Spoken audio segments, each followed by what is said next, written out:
Hello, everybody. David Roche again, Independent Strategy, Quantum Economics. The subject is climate change. Not the first time we've talked about it, but it is an important moment to do so. The COP26 conference, which is the UN Climate Change Conference, takes place on Sunday, October the 31st, and lasts until Friday, November the 12th. Now, in case you don't know what COP26 means, it means the 26th conference of parties to the United Nations Framework Convention on Climate Change, more or less the Paris Agreement. It's a very long name. In fact, it's such a long name, it is semantically almost doomed to failure. And frankly, I think so is the conference.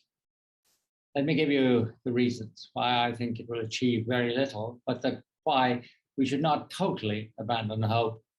It is this. Number one, some of the world's greatest emitters of greenhouse gas are simply not going to be there. Let us start with China, which is responsible for 26% of global emissions. China is not coming. Because, of course, it's in a Cold War with the West. And importantly, I think it is much more likely to snow in the Sahara in August than it is that China will achieve its targets or commitments to reduce greenhouse gas emissions. And the reason for that is we've just seen China run out of electricity and the economy have severe turbulence as a result, because the head of the party or the leadership decreed that less filthy coal should be burnt in order to achieve climate goals. Less filthy coal was burnt, and the result was that China's 70% of electricity supply from coal went down the drain and the economy virtually stopped. So we've had a big reversal of that, which I can tell you about by looking out the window here in Hong Kong, where the air streaming in under the northerly winds from China is turning its normal yellow, wintry sulfur color, whereas up till we had a small reversal of climate change goals, it was relatively clear and we could, on a good day, see the moon and the stars on a good night.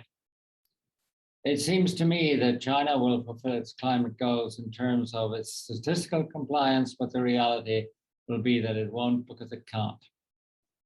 I also think the idea of sacrificing economic growth and the pursuit of the last dollar on the face of the earth in the name of the abstract gains of climate change is not in the genes. It's not in the culture, and there's a long way to go before it is. It is far more likely that China will become a free rider, doing much less than its goals, much less than the stabilization of the world climate needs. But it will benefit from the fact that a number of other areas in the world will be doing something serious about greenhouse gas emissions. That is called free riding in economic terms. The US, of course, under the honest Joe Biden, the world's good citizen, will turn up at the meeting. The US emits 13% of global greenhouse gases. But the slight problem with the US is that it actually doesn't have a climate policy. I can demonstrate that very clearly. The US exited under Donald Trump, whose intellectual prowess included saying that climate change didn't exist and denying the science, and re-entered it under Joe Biden. But of course, the Paris Accord, or anything like it, has never been passed by the US Congress and never could be. The reason is the US citizens love their gas-guzzling cars. The coal lobby is very strong. The oil-producing areas are in the main governed by threatening Republicans to the Democrats, and they'd never go along anyway. So the US has, let us say, cultural ambitions and absolutely no policy on the ground. So its attendance at the conference is essential from the point of view of creating a kind of agreement about what should be done, but in actually executing it, sorry to say, but I don't think it's going to happen. And then we have, of course, the lovely Russia, which has an economy which in current dollars is worth about the same size as Italy. And if you take purchasing power parity, which means the country is poor and things are cheap, if you don't happen to try and survive in Moscow, which is an outrageously expensive city, then Russia has an economy which is about 2.5 times, 4 times the size of Italy. It emits 6% of world greenhouse gases, which actually is vastly understated for forest fires and the melting of the tundra. But of course, Mr. Putin is much more interested in getting fossil fuels out of the ground than he is in actually stopping it and helping climate change.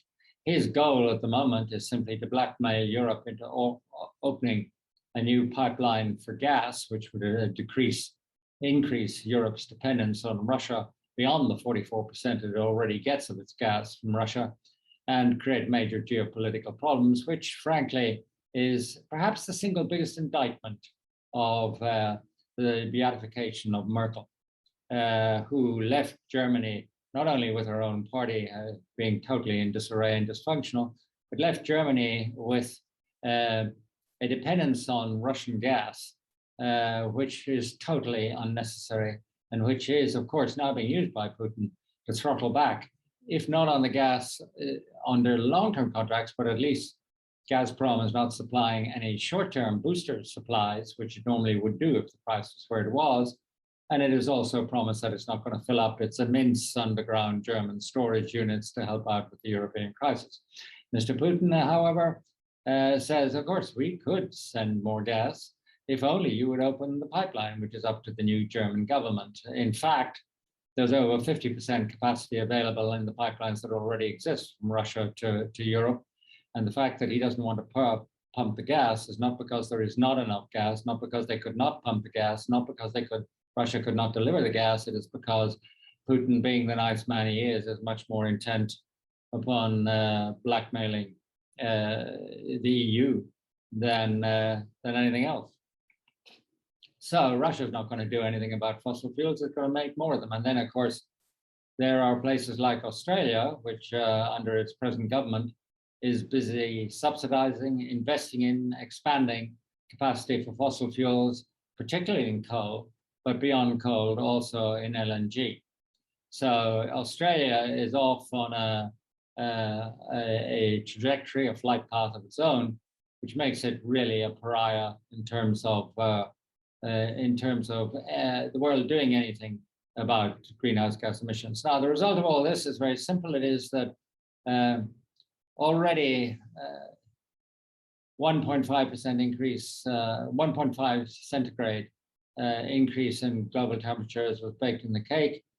If you ask me for my very humble opinion, I think as a result of this stunning conference, we will probably hit 2.5 to 3.5 centigrade degrees increase in global temperatures by, let's say, the turn of the century, which will result in, as you can see already, more failed states. It will result in our children's children fighting each other for medication, for water, for food, and forget about education. And it will result, of course, in many wars between countries. They may not be global scale world wars, but they can be extremely nasty without much effort of the imagination. Okay, now we have published several videos about this. I don't want to be a complete doomsdayer because actually there are mechanisms for achieving a reduction in greenhouse gases emissions which are market driven if they are let do their work. If they are let do their work against the self-interest and selfishness and greed of the coal lobby, the gas lobby, and of course the power generators. One of our videos was quantum loops, how positive forward-feeding loops could save the planet. We looked at the fact that the pricing of renewables was now competitive enough to ensure that they would disrupt the traditional fossil fuel industry. And if they were allowed to do so, then there would be knock-on effects beyond the actual energy markets into terms of electric cars and to have food production and so on. But the rewilding of the oceans, the rewilding of land, etc. So there's plenty of hope if you leave it to the private sector. And then 2 months ago, we produced Climate Destruction, Government Posturing, and Market Disruption, which was our first attempt to actually look at the subject which I've just described in the ways that I just described it. So I'm not totally bereft of hope, but I do not expect the politicians, the European and American ones, because they are essentially populists whose pain threshold is too low for them to accept, in reality, the pain of greenhouse gas emission curtailment. So climate change policies which are put into effect, the short-term pain of that is too great. And the long-term gains, which are huge, because the long-term gain includes actually humanity still being there. So it rather shifts the needle on your favorite investment from a zero terminal value to an infinite terminal value, because you're still around to get it and it's still around to deliver. But that's not the way politicians think. Politicians in our economies cannot possibly accept the sort of pain which is necessary in order to achieve the gains which would come as a result. Now, that's so much for democracy and populism. I don't think the autarkic leaders are going to do really any better, because essentially they are just as vulnerable to economic disappointment and the lowering of expectations among the masses in political terms as Western politicians are. They are much better at working out what needs to be done. They are in the main more intelligent than our leaders here. But effectively, when it actually comes to putting it into practice in economies which are still very much state-driven, heavy sector, state-owned enterprise dependent, and big fossil fuel consumers in terms of electricity supply, it is very hard for them too to accept the short-term disruptions, the short-term pain for long-term gain, which will be borne out long after they have exited the scene. So I'm not particularly hopeful for them either. There is one place, and I want to focus the rest of this presentation on that one place, where we can see climate change policies actually at work.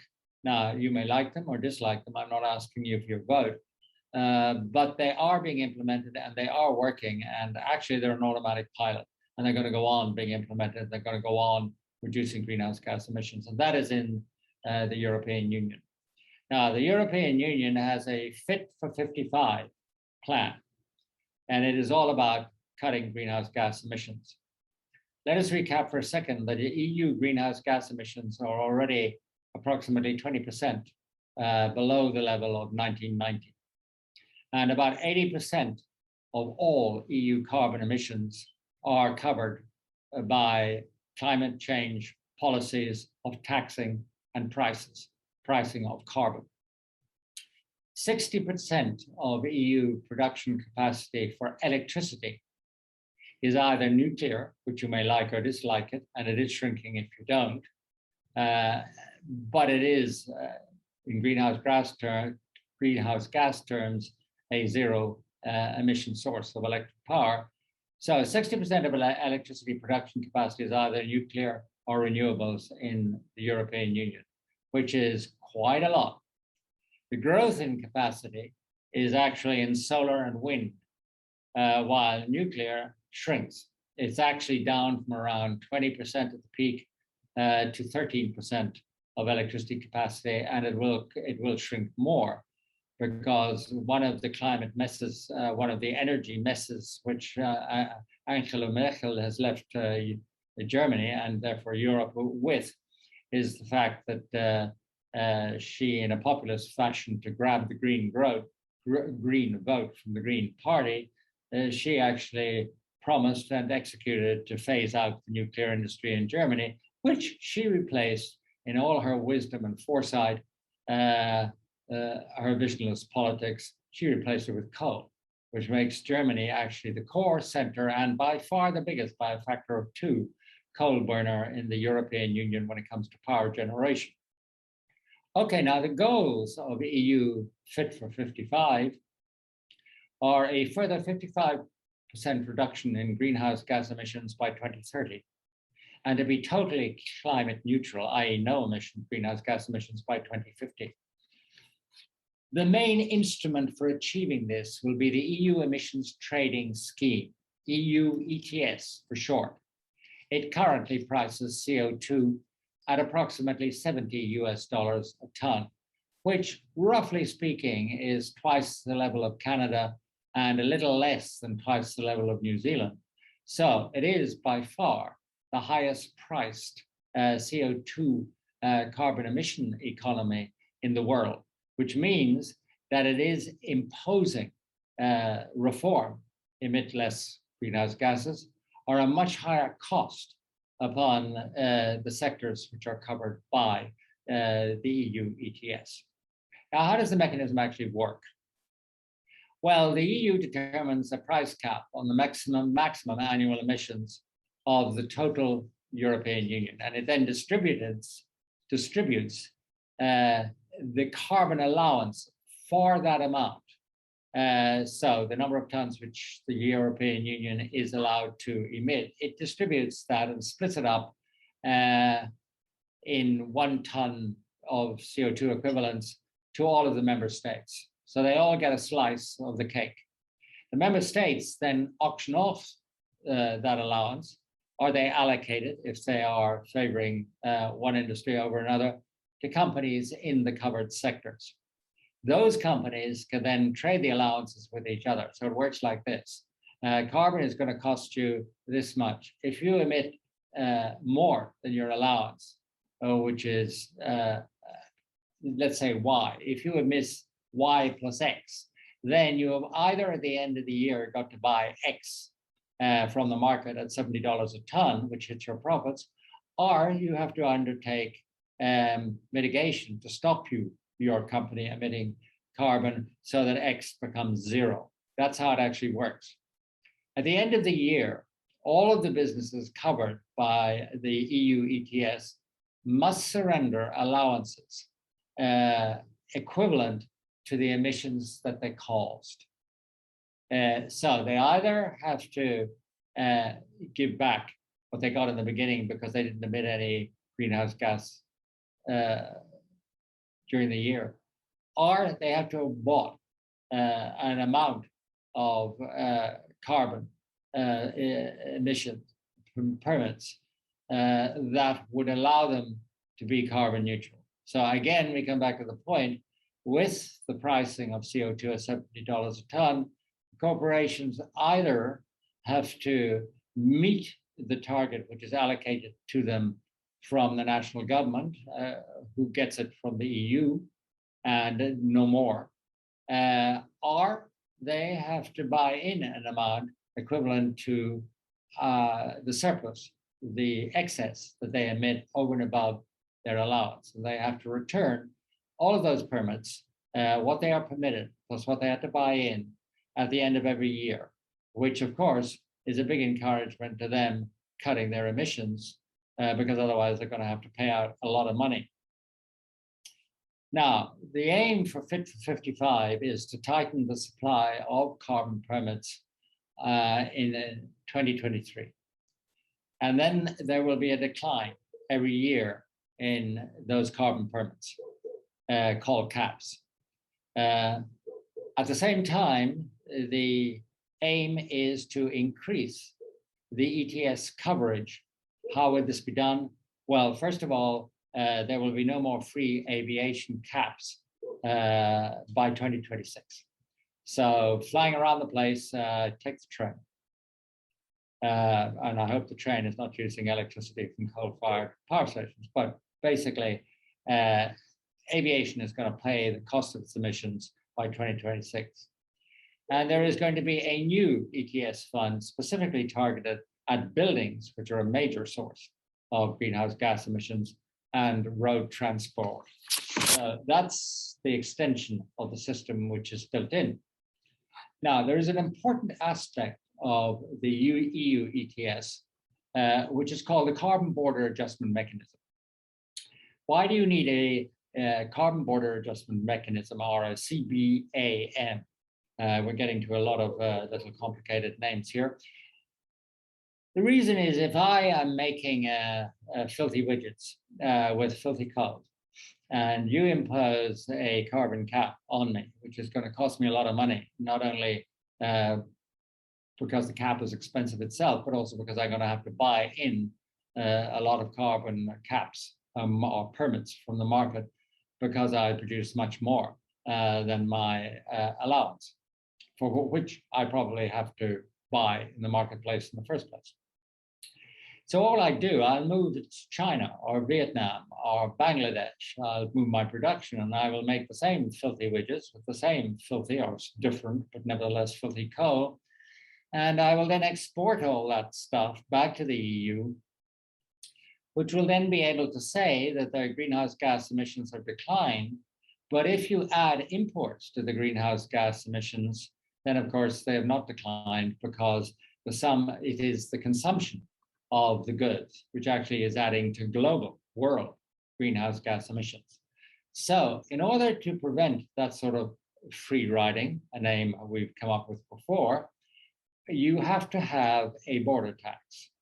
Now that border tax basically equates the carbon emissions of the product being imported from a foreign country into the EU with the standards of the European Union. So the carbon product, which is coming into the EU, the filthy widget, which I make now in Dulu in Duduland, that has to pay the full carbon cost emissions of the European Union. So lo and behold, if you just take greenhouse gas emissions, there is no longer any motivation for me to shift production to get away from EU greenhouse gas taxes.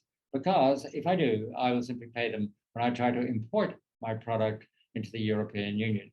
That is the idea. And it actually, at the moment, only covers cement, iron, steel, aluminium, fertilizer, and electricity imports. But that range is going to be expanded. So when you want to go out in 5 years or whatever, and buy your little dinky winky Halloween costumes with witches' hats and threatening gargoyle masks made in a foreign country, you're going to pay the full carbon cost of that product, irrespective of where it is made. How does this actually work? Well, the importers have to buy what are called CBAM certificates, Carbon Border Adjustment Mechanism certificates, and that equates the internal carbon cost in the EU with the external imports from outside the EU, which do not incur at their place of production or shipment the full cost of the greenhouse gases involved in making and delivering them. Now, there are a few slips between cup and lip, which is, are these carbon border adjustment mechanism equating taxes going to remain purely greenhouse gas based? Or are they going to switch from being purely economical to being political? For example, at the moment, France does not like Australia very much. There's a story about submarines going on there someplace, which we don't need to cover here. We have already. But would it not be possible within the EU that suddenly we would see a huge increase in the carbon border adjustment mechanism taxation of Australian products as they came into the EU? Let's say their coal or their alumina or their LNG. So the issue of whether this adjustment mechanism will remain apolitical is rather important. I think personally undecided, and I hope it will remain focused on its purpose of limiting greenhouse gases.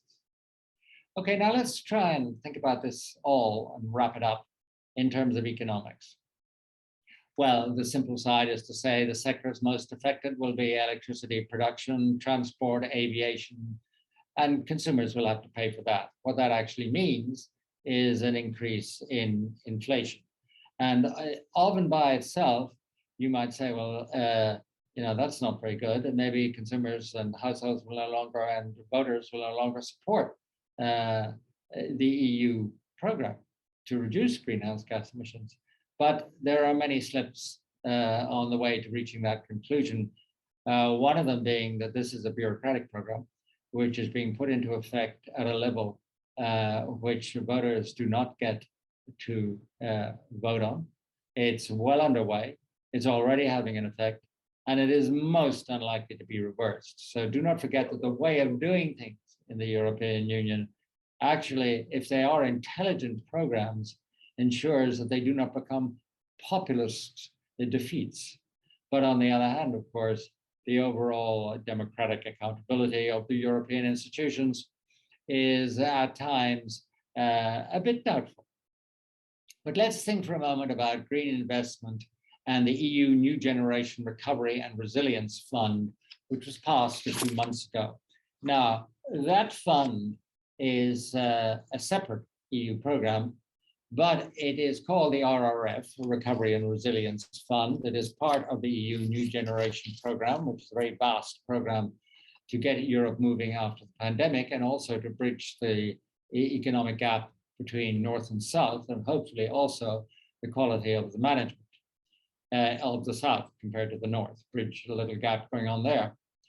Of the European RRF Fund, Recovery and Resource Fund, Resource and Recovery Fund. Sorry, I got that wrong. There's so many little names around here. It is the EU Recovery and Resilience Fund, RRF, 750 billion euros. 37% of that fund must be allocated to climate action. In addition to that, 30% of the European Union's 1.2 trillion euro budget between 2021 and 2027 has to be allocated to climate action. That is a total, if you add it all up, that is a total of 3.8% of European GDP spread over 7 years. So it's not 3.8% per year, it's 3.8% total of GDP for 7 years. The biggest beneficiaries are actually countries which need help. Greece, Romania, Croatia, and of course, Italy, and then Spain. All of these countries get a greater than 4% of GDP for green projects, and double that in terms of the amount of money being invested by the RRF. The effect of this is not to crowd out the private sector, but to crowd it in. Because this state sponsorship is a productive investment, and there's no reason to assume that climate change investment, green investment, is not as productive as anything else, it will crowd in the private sector. And the crowding in is a very key factor. It has to happen, because in order to meet greenhouse gas emission goals by 2050, 2025, the two goals that we have been talking about, further cuts of 55% and then zero emissions, there has to be additional investment over and above what I have described from the RRF and from the EU budget and from the Fit for 55 project. There has to be additional investment equal to 0.5% to 1% of EU GDP per year. So roughly put, and the arithmetic is not terrific because GDP keeps moving per year, you would need to get approximately 3.5% to 7% of European GDP from the private sector invested in green projects to achieve the targets of the EU for greenhouse gas emissions in either 2025 or 2050. One of the things which we've got to remember about the combination of the program of Fit for 55 and the RRF and the funds allocated from the EU budget itself. One of the things we have to remember is that a substantial part of these funds are transfers between the North and the South under strict control and guidance principles. So in other words, you're not just signing a check for Greece, you're actually monitoring, you're approving and monitoring at an EU level specific projects to which these funds are allocated. So it's a very different deal from a kind of sovereign debt crisis bailout, which also has its monitoring, of course, but this is geared towards specifically targeted investments. As I said, approximately half of the total amounts are going to be environmental investments, and the other half are related to infrastructure investments like telecommunications, wiring the country, and so on and so forth. But these are not generalized handouts. These are specific investments. Now, who are the winners and losers? Well, of course, it's not difficult to see, and indeed, the politics of the moment make it even more clear that fossil fuel producing independent countries like Poland, the Czechia, the Czech Republic, and Romania get very hardly hit. And of course, that is one of the reasons why the countries like Poland, Hungary, Czechia are making such a fuss, and not just about abandoning fossil fuels, but they're generally calling into question the whole legal principles upon which the EU is based. And these two things are not a coincidence. They're actually linked. Now, the winners are the green technology countries, such as Finland, Austria, Estonia, Latvia, of course, Germany, and Denmark. These countries have not only got, Germany has a huge coal problem thanks to Merkel's inspired move to close down nuclear power and replace it with coal. Germany's got an absolutely massive problem about use of fossil fuels for electricity production, which it has to address, but it also has the technology in order to address it. But needless to say, jobs are going to be lost in the traditional industries, and they're going to be created in the new technology, the new green technology industries. Right now, at the moment, just taking that job figure, green jobs in the European Union between 2014 and 2018 actually increased by about 340,000. Now, of course, that is just the beginning, but one should not think that implementing climate change policies simply destroys coal miners' jobs. It does destroy coal miners' jobs and people's jobs in the power industry, the electrical power industry, which are related to coal as well. Those jobs go. But there is a creation of jobs, and that creation of jobs could run at 700,000 to 1 million jobs a year. So there is an offset, which is a positive offset. But again, the bottom line is that the positive demand and supply shocks have to be bigger than the negative supply shocks that the total level of climate control policies by the EU, and that the fiscal transfers, of course, probably have a multiplier which is above 1, so they are a positive 1.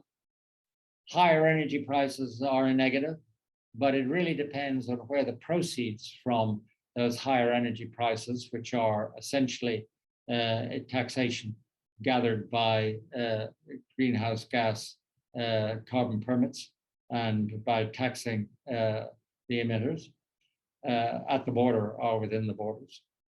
What is done with that money? Well, of course, part and parcel of it goes into the approximately 3.5% of GDP we just traced as being put by the EU into investment to achieve its greenhouse gas goals. And part of it will be used to compensate consumers in order to offset the increase in their energy bills. And indeed, that is already happening in countries like France. So you have to use a part of the proceeds from taxing greenhouse gas emissions to offset the costs of doing so to the consumer. That is very important to maintain support. And then we have the positive effects of green investment, which are just as productive as any other form of investment, I would pretend. And we have the positive effects within the European Union of the North-South transfers, which are part and parcel of this whole program. And I think the North-South transfers, under proper policing, management, and monitoring, can be a very positive aspect in boosting the idea and the reality of economic reform in Europe's weaker, economically speaking, southern states. And that is essential to the continued existence, not only of the European Union, but the euro. So that is a rather long lesson in greenhouse gas emissions and climate control, about which at a global level I am not optimistic, though I think there are private sector, free market solutions, which if they are allowed to operate and not interfered with by traditional sector, fossil fuel sector lobbies, can do a lot of the heavy lifting, but not all of it. And I think that the European Union is ahead of the game. And it is very important that having a policy that is already being implemented should be understood by students of the world like ourselves, so that we can know and have a benchmark about what other areas and countries could do, can do, will do, or won't do. Goodbye, good night, and don't turn the lights off. They may well turn themselves off when all this greenhouse gas emission control starts to cut the emissions. Bye-bye.